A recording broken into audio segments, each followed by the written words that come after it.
আমরা আজকের ক্লাসে আলোচনা করব এনকোডার এবং ডিকোডার নিয়ে।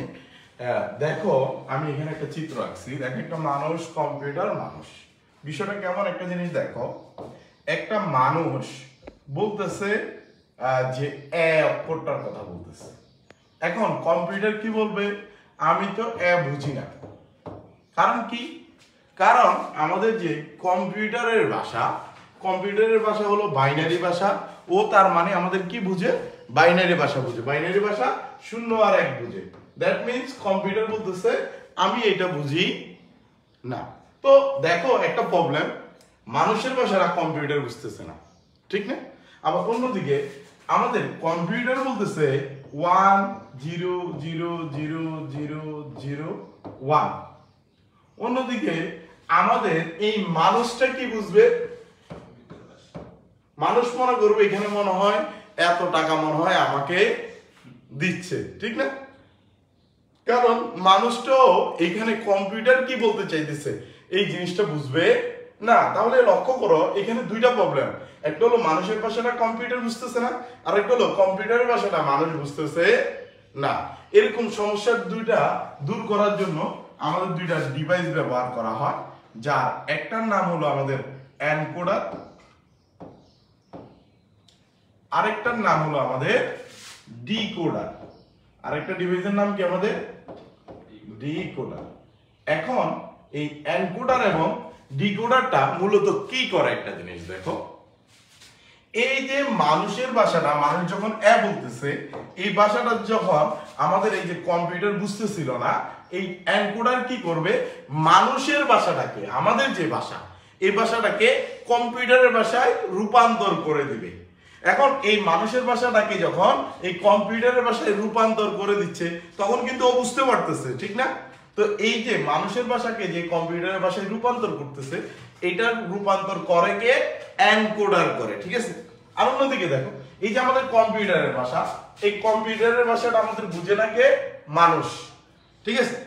এখন এই কম্পিউটারের ভাষাটা মনে করো ইংরেজি একটা গান চলতেছে, ওই গানের ভিতর তোমাকে বললো 0 1 0 0 1 1 0 0, তখন কি তুমি বুঝবা? তো তখন এই যে তোমাকে যখন গানটা সুন্দরভাবে বলবে তখন তুমি বুঝতে পারবা, আমাদের ভাষায় যখন বলবে। এখন এইটার জন্য কাজ করে কে? ডিকোডার। এই ডিকোডার কি করবে? এই যে 1 0 0 1 1 এই সংখ্যাগুলোকে আমাদের ভাষায় কনভার্ট করে দিবে, তখন আমরা এটা বুঝতে পারবো। তার মানে এটা কি করে? কম্পিউটারের ভাষাকে মানুষের ভাষায় রূপান্তর করে, ঠিক না? তো এই যে আমাদের এনকোডার এবং ডিকোডার, এগুলোর সংজ্ঞাটা একবারে সোজা।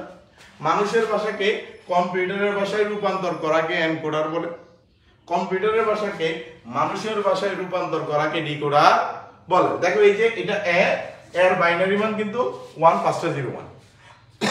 এখন ডিকোডার কি করবে? এই 1 5 0 1 কে আবার আমাদের মানুষকে বলবে এটা মানে কি?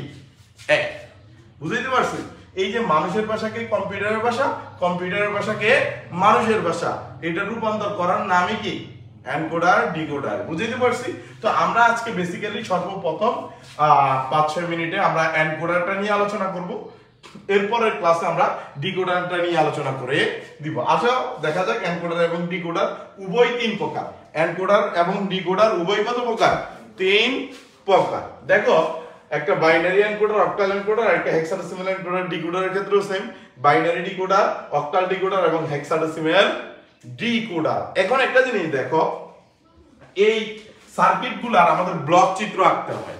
তার জন্য তোমাদের এই জায়গাগুলো মনে রাখতে হবে, কার কয়টা ইনপুট, কয়টা আউটপুট। এখন দেখো এই যে আমাদের এনকোডার, এই এনকোডারের ইনপুট বেশি, আউটপুট কম, এই কথাটা মনে রাখবা। এনকোডারের ইনপুট বেশি, আউটপুট কম। দেখো এটা আমাদের ইনপুট সংখ্যা, কি সংখ্যা? ইনপুট। আর এটা আমার কি সংখ্যা? আউটপুট। দেখো এটা আমার ইনপুট সংখ্যা আর এটা আমার কি? আউটপুট সংখ্যা। দেখো আমাদের যে বাইনারি এনকোডার, এটার ইনপুট 4টা, আউটপুট 2টা। তুমি যদি ব্লক চিত্র আঁকো, দেখো ইনপুট কয়টা হবে? 4টা, 1 2 3 4। আউটপুট কয়টা? 2টা। এই যে এটা আমার কার ব্লক চিত্র? এনকোডার। কোন এনকোডার? Binary encoder. ওই এই যে ইনপুট সংখ্যাটা আমাদের কিন্তু মনে রাখতে হবে। যদি খেয়াল করো তোমাকে এরকম দেয় 1 2 3 এদিকে 1 2 3 4 5 6 7 8 3 6 7 8 দেখো এটা কি দেখো এটা ইনপুট 3টা আউটপুট 8টা 3 to 8 তার মানে এটা কি আমাদের অক্টাল ডিকোডার এই যে এগুলো মনে রাখতে হবে মনে রাখবা এনকোডার ডিকোডার এনকোডারের ক্ষেত্রে ইনপুট বেশি ঠিক আছে আউটপুট কম আর ডিকোডার হলো তার বিপরীত ঠিক আছে ইনপুট কম আউটপুট বেশি তো এই জিনিসটা আমাদের মনে রাখতে পারে এইগুলো আমার জানা থাকলেই এখন দেখো আমি তোমাদেরকে শেখাবো আর সর্বোচ্চ 3-4 মিনিট লাগবে কিভাবে এগুলো তুমি কি করতে পারবা শিখতে পারবা আসো আমরা এনকোডার এই বাইনারি এনকোডারটা নিয়ে আলোচনা করি এই আসো আমাদের বাইনারি এনকোডার একটু আগে আমরা কি দেখছি আমাদের যে বাইনারি এনকোডার এই বাইনারি এনকোডার কত এর ইনপুট কয়টা 4টা আউটপুট কয়টা 2টা এখন একটা জিনিস লক্ষ্য করো ইনপুট আমাদের 4টা ইনপুট আমাদের কয়টা 4টা আউটপুট কয়টা 2টা এখন এই ইনপুট 4টার নাম দিব আমরা D0 D1 D2 D3 এবং আউটপুট 2টার নাম হলো A এবং B এখন দেখো ইনপুট 4 আউটপুট 2 ঠিক আছে আমরা সত্যক সারণী আকার আমরা ব্লক চিত্র থেকে সত্যক সারণী আকার নিয়ম শিখছি ইনপুট সংখ্যা যোগ আউটপুট সংখ্যা ইকুয়াল টু একটা সত্যক সারণীর কি সংখ্যায় হয় কলাম সংখ্যা ইনপুট 4 আউটপুট 2 4 যোগ 2 যোগ করলে কত হবে আমাদের 6 তখন আমাদের এখানে কলাম হবে 6টা কলাম কয়টা হবে 6টা এখন দেখো এই ক্ষেত্রে আমাদের ইনপুটগুলোর নাম কি কি D0 D1 D2 D3 output হলো A এবং B আউটপুট হলো কি A এবং B এখন এখানে এই যে 4টা এই 4টা কিন্তু আমার কি ইনপুট আর এই দুইটা আমার কি আউটপুট এখন তোমরা একটা জিনিস মনে রাখবা আমাদের যে এনকোডার টপিকসটা এটা পুরোপুরি ব্যতিক্রমটা কি রকম দেখো আগে আমরা যে ইনপুট সংখ্যা ছিল না এনকোডারের ক্ষেত্রে ওইটা আউটপুট সংখ্যা আর আগে যেটা আউটপুট সংখ্যা ছিল এনকোডারের ক্ষেত্রে এটা ইনপুট সংখ্যা এখন এনকোডারের ক্ষেত্রে সারি নির্ণয়ের সিস্টেমটা কি এনকোডারের ক্ষেত্রে সারি নির্ণয়ের সিস্টেমটা হলো ইনপুট যতটা সারি ততটা এখন দেখো এখানে তোমার ইনপুট কয়টা 4টা না তাহলে তোমার এখানে সারি হবে 4টা সহজ কথা স্বাভাবিক নিয়ম এটা মান বের করবে না এখন এই যে এনকোডারে ইনপুটের মান লেখার নিয়ম কি বা আউটপুটের মান লেখা দেখো আগে আমরা যে সত্যক সারণী বা বিভিন্ন জিনিস আঁকার নিয়ম শিখছি ওইখানে আমরা কি পড়ছিলাম ইনপুট লেখার নিয়ম একটা শূন্য একটা এক এরপর লাইনে দুইটা শূন্য দুইটা এক এরপর লাইনে 4টা শূন্য 4টা এক আর এই এনকোডারের ক্ষেত্রে এটা আমার আউটপুট লেখার নিয়ম ফিক্সড আগের ইনপুট লেখার নিয়মটা এনকোডারের ক্ষেত্রে কি লেখার নিয়ম আউটপুট কতটা মনে থাকবে তাহলে দেখো আমরা আউটপুটটা লিখে ফেলি একটা শূন্য একটা এক আমার আউটপুট দুইটা না একটা শূন্য একটা এক পরেরটা দুইটা শূন্য দুইটা এক দেখো তো জিনিসটা বুঝছো কিনা একটা শূন্য একটা এক দুইটা শূন্য দুইটা এক তাহলে দেখো আগে এই জিনিসটা আমাদের কিসের ছিল আগে কিন্তু এই জিনিসটা আমার ইনপুট নির্ণয়ের নিয়ম ছিল এনকোডারের ক্ষেত্রে এটা ব্যতিক্রম এটা কি নিয়ম আউটপুট নির্ণয়ের কথাটা মনে থাকবে এরপরে এই এনকোডারের ক্ষেত্রে আমাদের যে ইনপুট লেখার নিয়ম কি ইনপুট লেখার নিয়মটা একবারেই সোজা দেখো এই জিনিসটা হলো জাস্ট তুমি কোণা বরাবর মানটা 1 লিখে দিবা কোণা বরাবর কি লিখে দিবা 1 এখন বাকি ঘরগুলো আমার খালি না বাকি ঘরগুলো আমাদের খালি কিনা এই বাকি ঘরগুলো জাস্ট তুমি 0 দিয়ে পূরণ করে দিবা কি দিয়ে পূরণ করে দিবা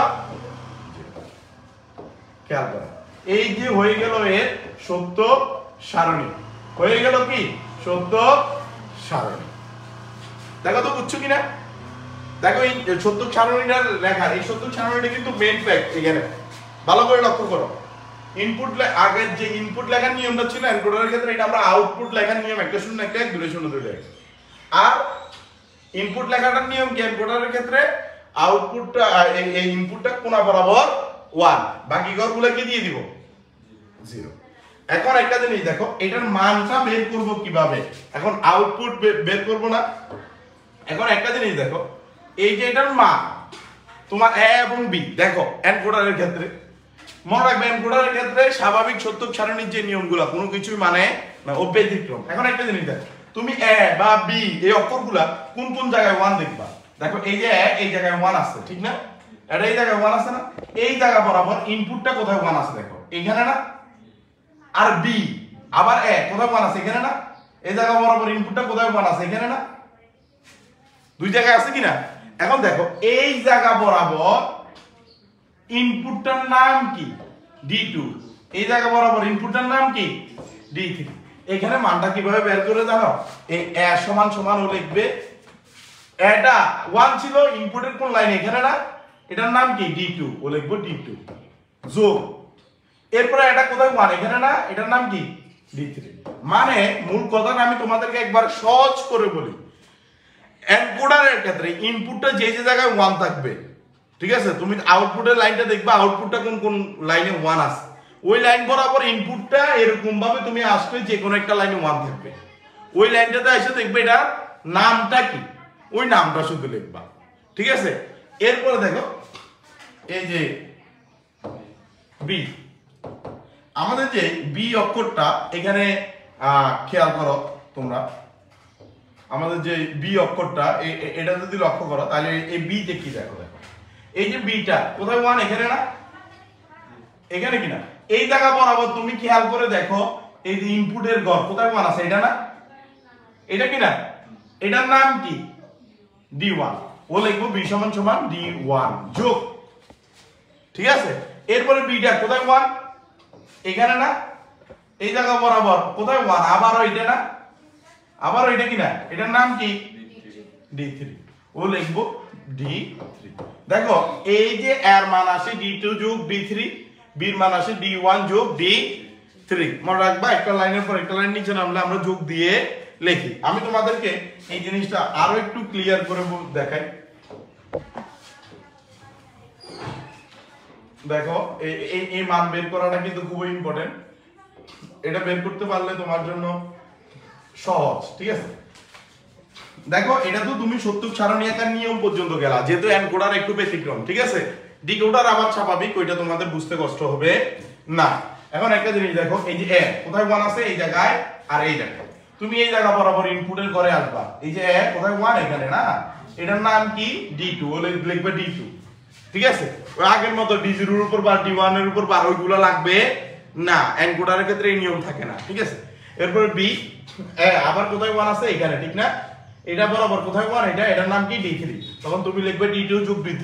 যদি আরো কোন একটা জায়গায় 1 থাকতো যোগ দিয়ে ওইটার মানটা লিখে দিতাম, বুঝতে পারছি। এরপরে বি কোথায় 1, এই জায়গায় আর এই জায়গায়, এই জায়গা বরাবর দেখো আসো, এইখানে 1, এটার নাম কি? D1। আবার কোথায় 1, এখানে, এটা কোন জায়গায় বরাবর 1 আছে? ইনপুটের ঘর দেখবে কোন জায়গায় 1, আউটপুট দেখার পর আউটপুটটা বরাবর ইনপুটের ঘর কোন জায়গায় 1, ওইটা দেখছি এখানে D1 যোগ D3, বুঝছি। এখন এই মানটা বের করতে পারলে চিত্র। এখন এখানে অক্ষর কয়টা আছে? D1 2 3। দেখো তুমি এখানে আঁকবা D1 D2 D3। এখন তোমাকে চিত্র আঁকতে হবে না? চিত্র আঁকতে গেলে কি কি লাগতেছে? D2 যোগ D3, D2 আর D3 কে নিয়ে অর গেটে দিবা, হবে 1 D2 যোগ D3। এরপর B কি? D1 যোগ D3, এই D1 থেকে নিবা, D3 কে নিবা, অর গেটে দিবা, হবে B কি হবে আমাদের? D1 যোগ D3। এখানে একটা কথা বুঝো, আমাদের লাইফে এমন কিছু বন্ধু থাকে না যেগুলার কাছে সব সময় টাকা নাই, কিন্তু তুমি ঘুরতে যাবা, ওকে ছাড়া যাইতে পারতেছো না, নিচ থেকে টাকা নিয়ে যাও, এরকম। দেখো D0টা এখানে অঙ্কের ভিতর কোনো কার্যকারিতা নাই, কিন্তু তারপরেও তোমাকে এই চিত্র যখন আঁকবা তখন এই D0টাকে এখানে ক্যামেরাম্যান হিসাবে রাখতে হবে, মানে এই D0টা সবসময় এঁকে দিতে হবে। এনকোডারের ক্ষেত্রে D0 কোনো কাজে আসবে না, কিন্তু সবসময় এটা চিত্রটা পাশে কি করে দিতে হবে? এঁকে দিতে হবে। দেখো এটা আমাদের কোন এনকোডার? Binary encoder. দেখো অক্টাল এনকোডারটা 1 মিনিট যদি একটু দেখাই দিই, এই যে দেখো এটা আমাদের অক্টাল এনকোডার। এটা আমাদের কোন এনকোডার? অক্টাল। লক্ষ্য করো, সরি অক্টাল, এটা এনকোডার, আমি এখানে ডিকোডার লিখে ফেলছি। Octal encoder. এখন একটা জিনিস দেখো, এই যে অক্টাল এনকোডার ইনপুট 8টা, আউটপুট 3টা, 11টা আর যদি ইনপুট 8টা সারি কয়টা হইছে 8টা। তো দেখো এই ক্ষেত্রে এই যে আমাদের আউটপুটটা, এই আউটপুটটা আমরা কিভাবে লিখছি, একটা শূন্য একটা এক, একটা শূন্য একটা এক, পরটা দুটো শূন্য দুটো এক, এরপরটা চারটা শূন্য চারটা এক। আর ইনপুট লেখার নিয়ম কি বলছি, কোণা বরাবর 1, দেখো কোণা বরাবর 1 লিখে দিছি। এখন দেখো আমি সর্বপ্রথম তোমাদেরকে এই মান বের করাটা একটু দেখাই, ঠিক আছে? এই যে আমরা মানটা বের করলাম না, এই মান বের করাটা একটু সর্বপ্রথম দেখাই, ঠিক আছে? এখন দেখো সর্বপ্রথম আছে তোমার এটা 1 এই জায়গায়, দেখো এই জায়গায় এই জায়গায় এই জায়গায়, এই যে দেখো এই জায়গা বরাবর এটা এর মান কি D4, এই আমরা লিখছি D4। দেখো এরপর এখানে 1, এটা বরাবর নাম কি, এই যে দেখো D4 D5 D6 D7। কি বুঝলা? মানে এটা যে যে জায়গা বরাবর 1 আছে এই আউটপুটটা, ওই জায়গা বরাবর ইনপুট যে জায়গায় 1 ওইটার নামগুলো লিখে দিই। ঠিক একইভাবে দেখো বি, এই যে দেখো D2 D3, দেখো D6 D7, খেয়াল করছো? একইভাবে সি। এরপর এটা থেকে দেখো আমরা চিত্র এঁকে দিছি, D0টা প্রয়োজন নাই, তারপরও পাশে এঁকে দিছি। এটা আমাদের কি ছিল, অক্টাল এনকোডার। বুঝতে পারছি? এটা ছিল আমাদের এনকোডার। একইভাবে তোমরা হেক্সাডেসিমাল এনকোডারটা করবা। আশা করি ক্লাসটা বুঝতে পারছো। না বুঝলে আবার একটু দেখবা, আমাকে কমেন্টে জানাবা। ধন্যবাদ।